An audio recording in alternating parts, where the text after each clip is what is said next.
Jemi drejt për drejt këtu në përditë të mbarë, është koha tani që të flasim se si po shkon procesi zgjedhor, duke ditë që diaspora sot ka filluar votimin e tyre dhe në të drejtë vote, pra ka 19.187 votues të regjistruar, ndërsa deri në orën 9 diku 8.64% është konsideruar se kanë dhënë votën e tyre. Por, si po shkon ky proces, a është rrit numri i votuesve dhe sa afërsisht pritet që të votojnë, do të bashkëbisedojmë me Lulzim Veliun, i cili është analist politik dhe lajmërohet nga Gjermania.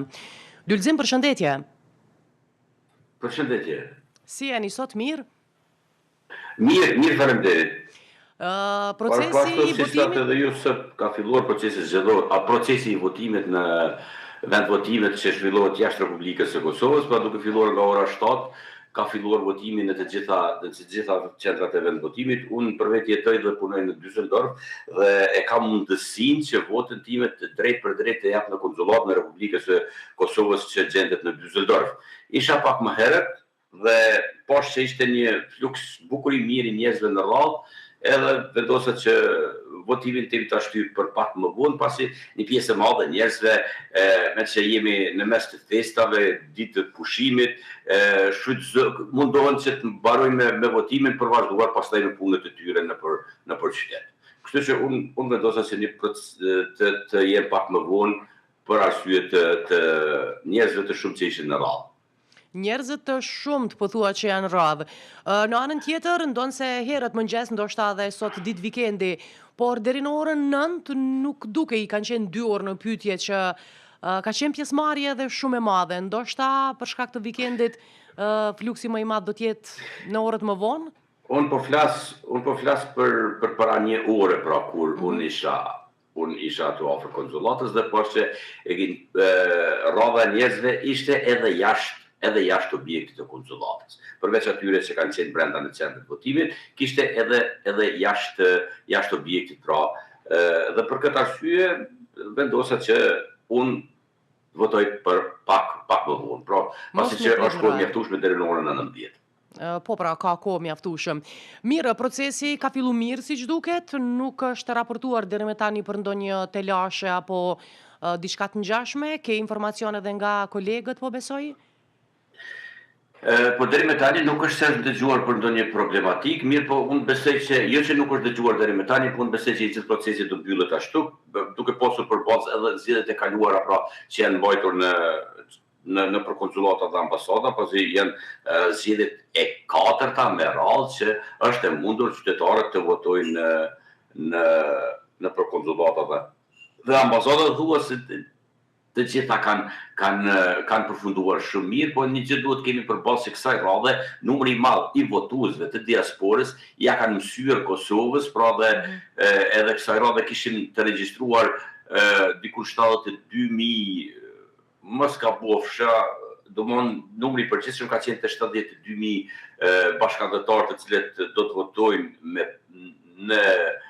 përmes postës dhe qendrat e votimit, ndërsa qendrat e votimit, me sa dëgjova mbrëm, ishte diku të 17.000 numri atyre që do të ju drejtohen qendrat e votimit, të cilat janë të shumta, pra në gjithsej 29, nuk bëhet fjalë vetëm për Gjermani, nuk bëhet fjalë për gjithë diasporën, pra dhe vendet e tjera, dhe ndërsa pjesa tjetër e mërgjimtarëve kësaj radhe kanë mësyer Kosovën dhe janë atje për kaluar festat e fundvitit, por edhe për të shfrytzuar të drejtën e tyre për të votuar. Do të shohim nesër edhe në Kosovë, që unë mendoj se atje do të jetë më rëndësishme, atje është numri i madh i atyre që votojnë dhe atje vendoset gjithçka se kush do të qeverisë për 4 vitet e ardhshme me Republikën e Kosovës.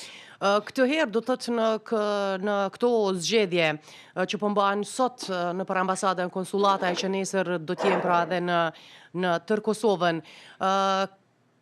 Ka qenë mënyra pak më ndryshe, do me thënë, për votim, paksa më, mos them komplikuar, por ka pas mundësi më të shumta për diasporën, edhe ata që janë brenda Kosovës, edhe votimi me post.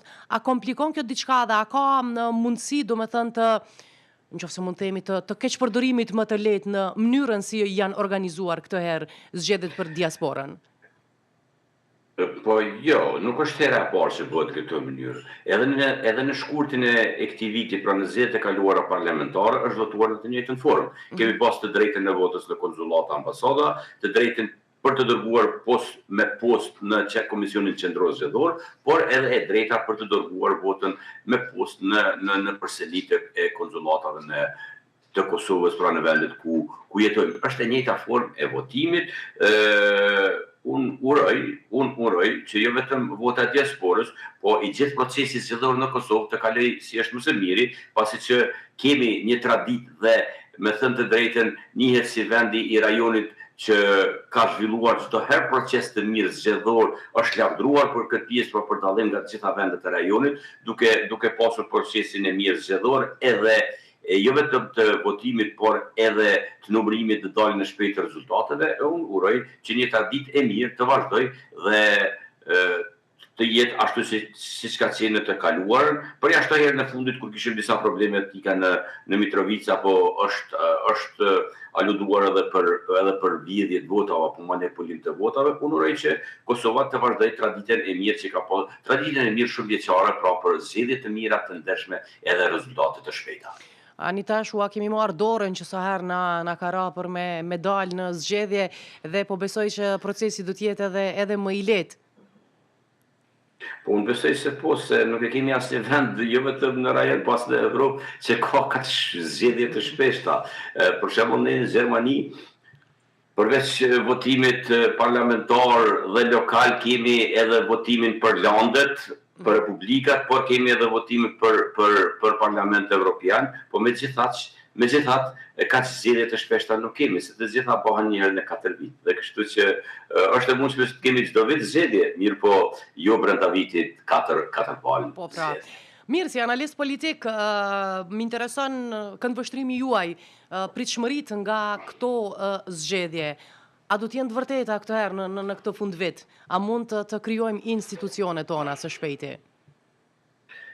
Po, unë uroj që fryma e mirë e fushatës, e cila nuk ishte shumë me sharje fyrje si që ka ndodhur në të kaluarën, më bën të besoj se tani subjektet dhe liderët politik kanë filluar të reflektojnë për atë që nuk e realizuan për gati një vit. Pra, them gati një vit, po me folë të drejtën, Parlamenti i Kosovës ka më tepër se një vit që nuk e ka marrur asnjë vendim për të mirin e qytetarëve.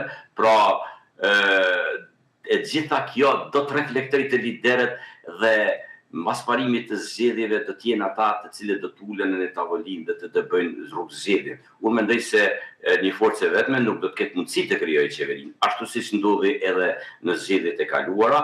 Pra, me patjetër do të jenë të detyruar të krijojnë koalicione dhe unë uroj që të mos vazhditin shumë, pra të mos humbin kohë shumë, pasi Kosovën e presin shumë problematika, duke filluar me miratimin e buxhetit, se të gjithë e dinë shumë mirë që në fund të shkurtit Kosova nuk ka të drejta, domethënë ka buxhet vetëm deri me 28 shkurt. Pas 28 shkurtit do të kemi edhe një kolaps financiar në qoftë se nuk arrijmë të krijojmë qeverinë dhe të miratojmë buxhetin. Një muaj më vonë duhet me patjetër të votohet për presidentin e ardhshëm të Republikës, po përveç këtyre kemi edhe shumë marrëdhënie ndërkombëtare apo marrëveshje ndërkombëtare të cilat kanë mbetur peng i mospunës së parlamentit për të realizuar dhe të cilat kanë sjellur edhe një humbje të madhe për Kosovën, pra për sa vite me radhë janë më tepër se 1 miliard euro fonde të cilat është dashur ti marrë Kosova, mirë po falë mos punës së kuvendit, këto kanë mbetur pezull dhe për të shkuar edhe të pjesa e dialogut, për të cilën tani më dhe veç ka filluar presionin ndërkombëtar, sidomos presionin nga Shtetet e Bashkuara të Amerikës, të cilat kërkojnë me patjetër realizimin e marrëveshjes që është arritur në vitin 2013 në mes të Kosovës dhe Serbisë, pra Albin Kurtit dhe Vučićit, presidentit serb Vučić. Kështu që janë shumë problematika me të cilat do të ballafaqohet qeveria e ardhshme, kur do të qoftë ajo dhe cili do të qoftë emri kryeministrit e arshëm të Republikës së Kosovës. Këtë herë është folë deri më tash që ka hezitim, do me thënë, nga të gjitha partitë politike që të marrin drejtimin e vendit. Po besoj që kjo nuk duhet të vazhdoj tutje dhe do t'jenë më serioz përfaqësuesit politik, sepse jemi në krizë të madhe, do me thënë, qofshtë politike, ekonomike dhe në gjitha aspektet e tjera. Mendoni se reflektimi i përfaqësuesve politik do t'jetë serioz këtë herë? Po, unë mendoj që me patjetër duhet jetë. Në të kundërtën nuk e di pse i futën një gare, të gjithë ata të cilët nuk janë të gatshëm për të marrë qeverisjen e vendit dhe përgjegjësitë, të cilat ja jep votuesi, atëherë nuk duhet i futën një gare elektorale. Të gjithë ata të cilët janë në garë duhet të marrin përgjegjësinë në bazë të numrit të votave që marrin nga këto zgjedhje, pra nga qytetarët e Kosovës. Dhe në këtë mënyrë duhet me patjetër t'i qasen punës sa më shpejt që është e mundur dhe jo të punohet 8 orë, po duhet të punohet 16 orë për të kompenzuar kohën e humbur. Pra, më tepër se një vit parlamenti i Kosovës nuk ka bërë asgjë.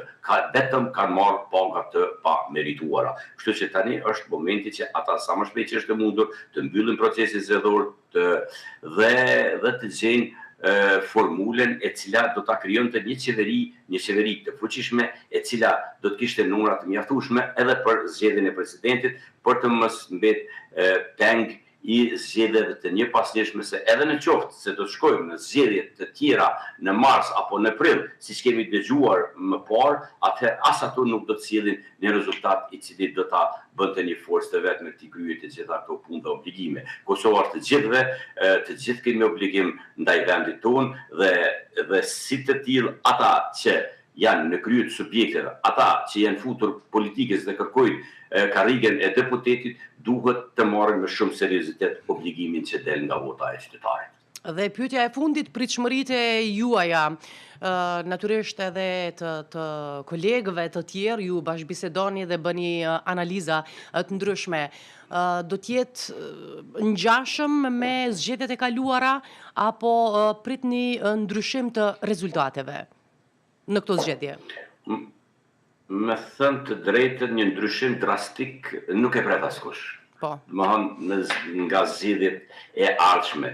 Mund të ketë lëvizje të vogla që mund të rrisin apo të ulin njërë nga subjektet me 2-3%, po mirë po edhe ai rezultat nuk është se do të sjellë diçka për njërin apo forcën tjetër, dhe me do e mos duhet marrëveshje politike, koalicion politik në mes të subjekteve politike për të krijuar qeverinë e ardhshme. Ju shkoft mirë mbarë në diasporë, kështu qoftë edhe për ne në Kosovë. Faleminderit shumë. Faleminderit, ishte kënaqësi. Gjithashtu.